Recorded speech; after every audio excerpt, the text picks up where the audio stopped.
This is a story about a man named Nick who is living in America in the 1920s.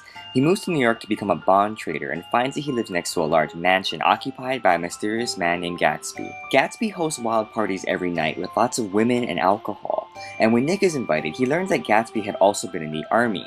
However, no one really knows how Gatsby got rich. Nick reunites with his cousin Daisy, a flirtatious young woman who is married to Tom, a rich businessman. However, Tom is having an affair with a mechanic's wife, Myrtle. Nick meets Daisy's friend Jordan, a young professional golfer, and they form a romantic relationship. Meanwhile, Nick and Gatsby become friends, and Gatsby shares how he inherited his wealth from a yacht owner. It's also revealed that Gatsby had known Daisy when they were younger, and he is still in love with her. In fact, Gatsby secretly watches Daisy from across the lake, as Daisy lives there with Tom and her daughter. Gatsby and Daisy finally meet, and a flood of emotions come back. They admit their love for each other. The weather gets hot, and to escape the heat, they all drive into town.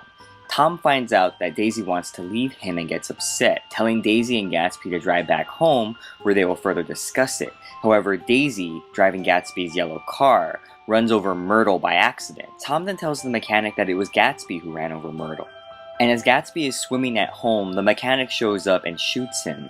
Sadly, no one shows up to Gatsby's funeral, and Nick, confused and saddened, sells everything and moves back to the Midwest.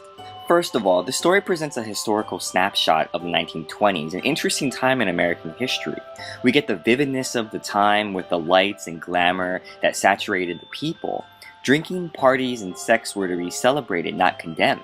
And it should be noted that to express this energy and culture through writing is a difficult task. It's simply not just saying that there were bright lights and cocktails, but immersing a reader in this world with subtle reminders of the culture. Identity is also an important theme, as characters have complex identities that often involve deceit.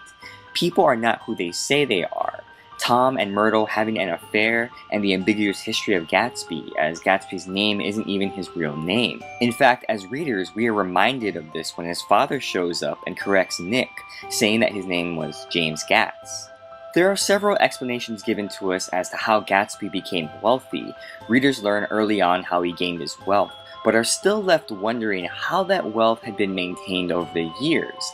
Ambiguous phone calls seem to be coming to the house even after Gatsby's death, which hints at illegal gambling as a source of income for Gatsby. And Nick makes an interesting observation about parties that could still be true today, that while they happen every weekend, there is a certain emptiness experienced at parties. This emptiness derives from how fake and replaceable people are, that if you attend enough parties, they all tend to be the same.